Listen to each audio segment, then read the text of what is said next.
Hello everybody, today is Saturday, April the 25th, and I wasn't able to trade the last few days. Actually got a couple trades in on the end of Friday, but I was down, had some internet issues for a couple days. I was able to get another router and get some signal running, so someone asked me to make a video about how I do my Fibonacci retracements and W and M patterns. So I'm not going to focus on the M pattern for this video. I'll go over some of the W patterns. I primarily go long, I don't short, so I'm always looking to go long. I will take you through this now. This is a Roku minute chart from a few days ago. And typically when I'm looking at the chart, if it's going down, see this trend line is going down, I'm going to draw this from the bottom, ideally because I'm looking for the stock to go up. So what I'll do is I will take my retracement tool, and I use the magnet always if you're using TradingView, but I go trend-based Fibonacci. I take it from the bottom of the flagpole right here to the top of the flagpole is the highest point to the bottom of the flag. Now, the bottom of your flag cannot be lower than the bottom of the flagpole. So this can work in multiple ways. So now we'll see. And typically this works or it doesn't. So, you'll know kind of right away when you draw them if you have it right, because it's just going to work. It's that simple. So when we're looking at this now, let's see how this thing looks. Looks like we're getting support here, bottom, worked at the top, worked here again, traveled along that fib, tested the bottom, tested here, ran all the way to the top. So that looks pretty accurate to me. I'm pretty happy with that. Let's scan this now for some W's. So if I'm looking through this chart here, there's a few ways you can look for W's, and W's do not have to, they don't necessarily have to be on a line, like happening right here and then going up. They can be trending down like this. So this could be considered a W pattern here, where it started here, came down, came up again, so you get the red followed by some green. So this is the first U of the W. Then it comes down again. But what I'm looking for here is a retest of this area. So as you can see, W comes down, and I'm always looking for the support to be broken, or the resistance to be broken, sorry. So you can see that we're getting the wicks poking up here. Here's our W, 1, 2, 3.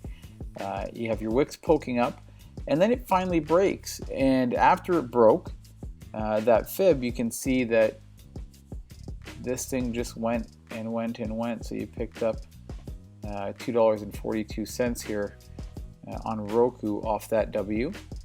Let's see what else we find. Here's another one. So we have basically a resistance here.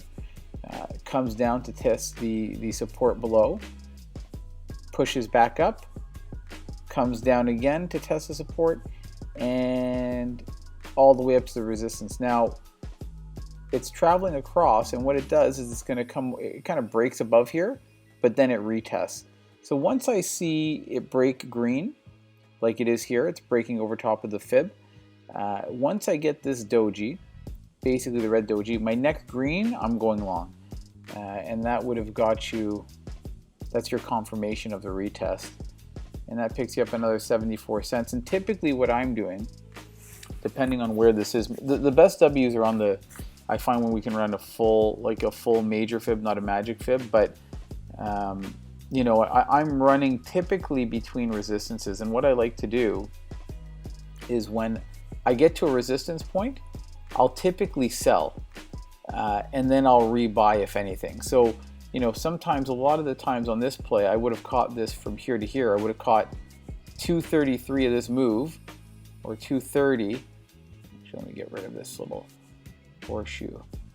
So basically, I would have caught, once this thing retested, came up and into this red doji down here, I would have caught 196. Now, did I miss some? Sure, this could have came up to 266, which is a lot to give back.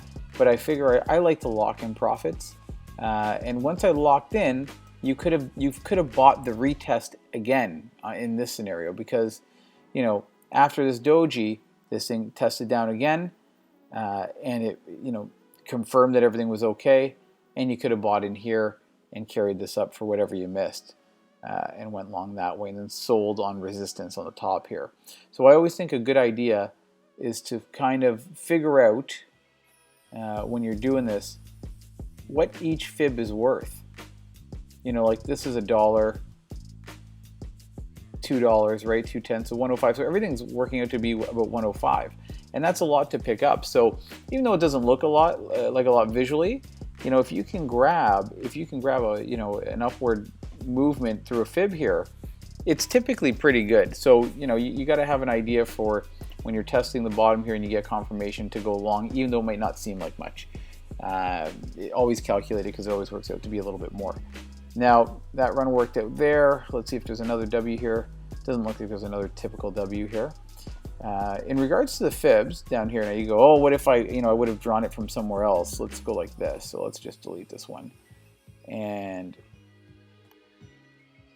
let's redraw this. Let's auto scale this. Perfect. Okay, so we drew it from here. Let's turn off this volume so we can see clearly. We drew from here to here to here last time. And what we're going to do is, let's say you drew it the other way.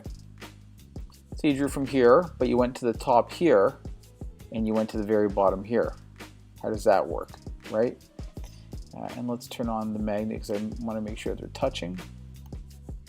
Magnet goes right to the tip of the wick or the body, whatever you prefer. And when you look at it now that we've redrawn this, it still makes sense, right? So your resistance is a little bit higher here, tested down here, although I guess the other one was a little bit more accurate, and tested here again, tested up here. Looks like, you know, tried to put on the brakes here but couldn't, but it's in the general area. So let's take a look at that, and let's go back here again. Let's see how this looks. Top of the flag.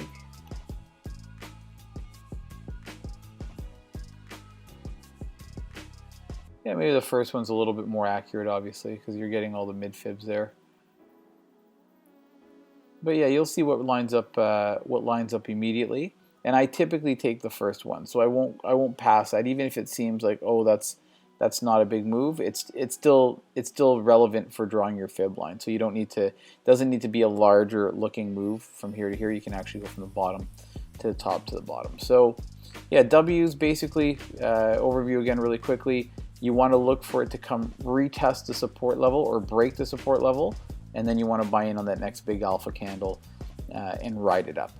Okay, because basically your resistance will become your support after it's broken.